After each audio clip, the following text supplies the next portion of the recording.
5'8", 156 pounds, and 40 years old.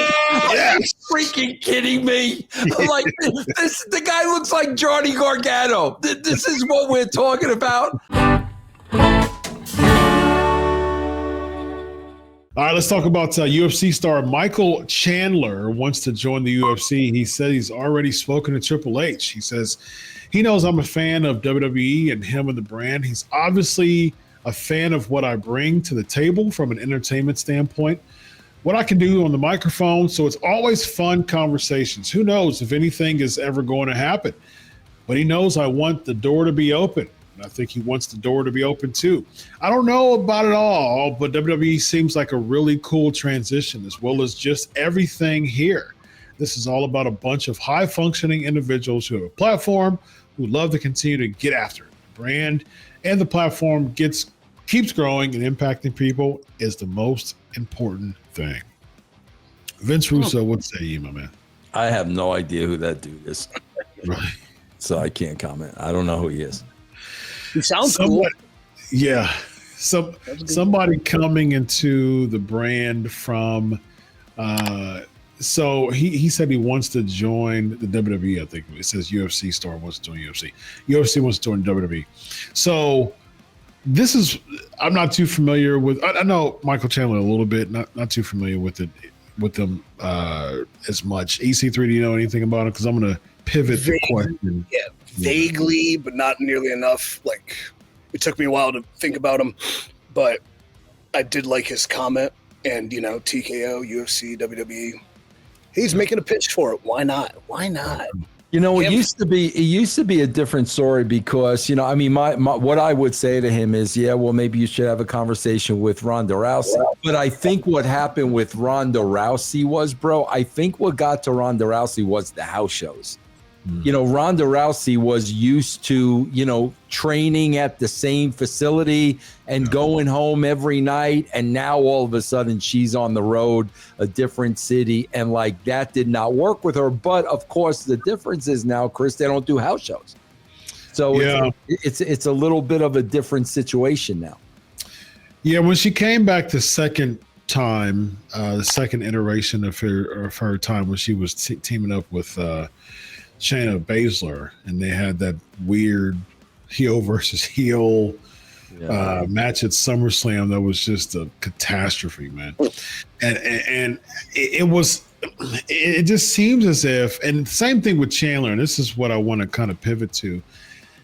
It seems like the WWE universe, a lot of the fans that we see on the IWC, it doesn't seem like they adapt very well to UFC talent as far as coming into like, this is our house, like don't invade our house, this is just wacky wrestling world. And it seems like at first when Ronda Rousey was promoted as like, you know, baddest woman and all that, and you know, she had that type of aura to her when she was in UFC, and the promo that they cut and the Stephanie thing right after a segment after Triple H beats Sting, and then they go into a segment, which I think was just a weird thing to do at WrestleMania, just another way to just put that thumb on Sting.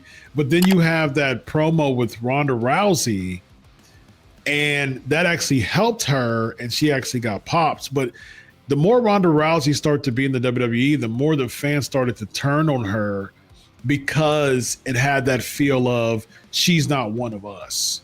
And so it just makes me wonder if someone like a Michael Chandler comes in the WWE universe, has that same type of feel like you're not one of us. I'm interested in that. EC3, what do you think about that? Is that an off assessment? No, I don't think so at all, but I also think wrestling has heels, right? So maybe it's okay if they're rejected even by the most vocal fans, because guess what? They're going to watch anyways. They're going to tune in regardless. Yeah. Ronda had the benefit too, where she was a perceived super fan. Like she was always at shows and things like that. So it kind of felt natural for her to come over. But I think with anything that is, when you're building an attraction and you would consider Ronda an attraction over a wrestler, When you consistently expose them and put them on the same level, the attraction kind of dies down and the novelty wears off. And then people like to talk poop, stuff about it. So, but like with Michael Chandler, though I don't know him too well, I'm not frequenting the net for opinions. I'll make my own. But when I watch like a Logan Paul, and I'm like, this dude gets it more than a lot of indie wrestlers and a lot of guys in NXT. Like, by no means is it perfect work, but you can tell he's working hard. He's embracing who he is. He's a gigantic personality, and he's doing cool ass stuff. Like, but he does little things that a lot of maybe the IWC fans couldn't realize or recognize. But from the trained perspective, you're like, oh wow, and those are things that you really can't teach. Yep. So if Michael Chandler is somebody that kind of gets it, like Logan Paul did, in my opinion, yeah. And then if not, see if it draws some money. And then when it's tapped out, see ya, pal. Later. Yeah.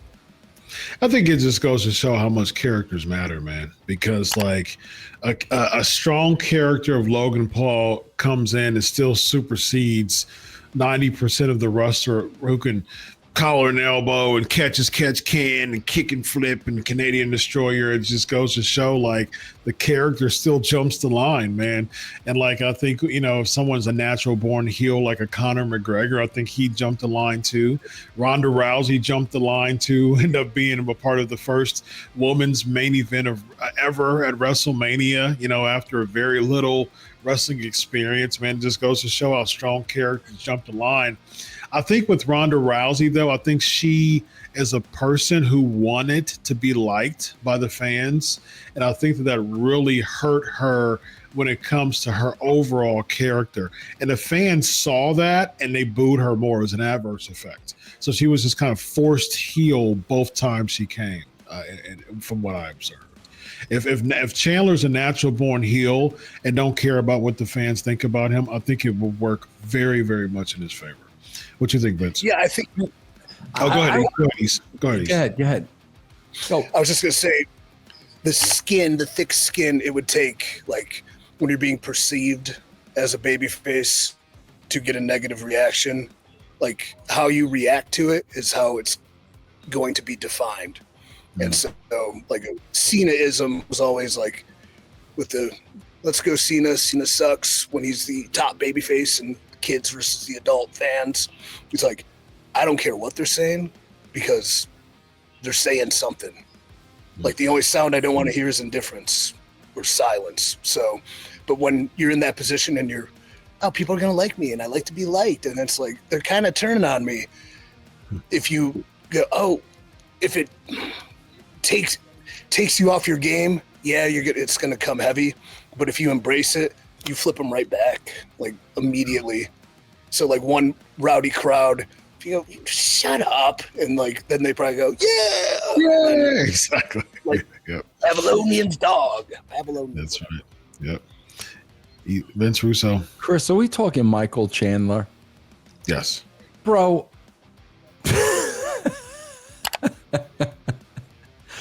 5'8", 156 pounds, and 40 years old. Are you freaking kidding me? Like the guy looks like Johnny Gargano. This is what we're talking about. I just Googled Michael Chandler. But brother, you better beg Triple H for a job. 5'8", 156 pounds. I got to tell you, Chris, I didn't really realize this till I watched closely.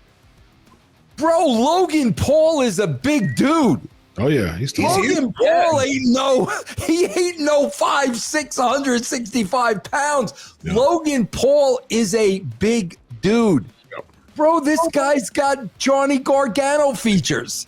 Who is he going at 40 years old? What are you guys, nuts? I don't know. Maybe AEW will sign him. There you go. Yeah. Come on, man. I just looked at the guy's profile. Like, seriously? Come on, man. He's Johnny Gargano. Bro, if he wants to come in as Gargano's older brother. There you go. And then they tag team. We could do that. There you go. Can he sell? if he can sell and get tossed around, who was Colby Covington, right? He was America's top team when we were in TNA. And, you know, he's not a huge guy, but he's badass. And like he would jump in the ring and he'd be moving around and working on stuff with us, and he loved doing it. And then he's like, oh, I want to get power bombed to the floor. Oh, throw me off that. Like, he was super into it, and he was dynamic and charismatic, not huge. And I would not fight him for real. He'd beat me up. I mean, probably. I think there's stock value in the scrappy dude pitbull look if it's booked right, and so perhaps it can be scrappy. A pit bull weighs more than Michael Chandler. Okay, how much does he weigh? 156 pounds. Chris, come on. He's got a pit bull by 5 pounds. Bro, listen, who was the most over UFC fighter in the history of professional wrestling? Ken Shamrock. Ken Shamrock, exactly. Okay, you look like Ken Shamrock. Fine. I don't have a problem with that. Bro, because I got to tell you something. I still say this to this very day. Ken Shamrock was the most believable wrestler I ever saw in my life. Every Ken Shamrock match I ever watched, it looked real. Every single one. Because, bro, I think a UFC fighter has an advantage because they're fighting for real, and then they're going to a business where it's not real. And I really think it's a lot easier for them. But again, bro, like we were just talking about, like, bro, you got to look the part. I mean, the dude's a light heavyweight at 156 pounds. But I bet you he can beat up most of the people in the back, though. I bet you he could, but and if they booked it that way, I think they can run with that. Honestly, I think if like Vince says it's easier to go from UFC to WWE, or if you can mentally grasp it's not real though. And when you're like, that's why Kurt Angle's one of the only amateurs that got it, sort of like champion. And he said it was difficult. He said it was a difficult transition too. So if he can get the fact, like, all right, we know you're badass, but you're 5'8" and 160 pounds, so we're gonna have to beat you up. But guess what? You're gonna come back. We're like, they can't beat me up for real, right? We know, because this is not what we do. But we're pretend it is. But I can't. If it's then okay, don't come. So if you get it, yes. If you don't, get party. Get. Yes, indeed. Good conversation, y'all. On that note, SK Nation, what are your comments? Michael Chandler, would he make it in the WWE at 5'8" and 156 pounds, ladies and gentlemen? Do you think that he could make in the WWE? Because there's interest there. Comment below. We got Vince Russo. We've got EC3. I am Dr. Chris. This is the Wrestling Outlaws. Have a good night, everybody. Where'd you go? Oh, there you are.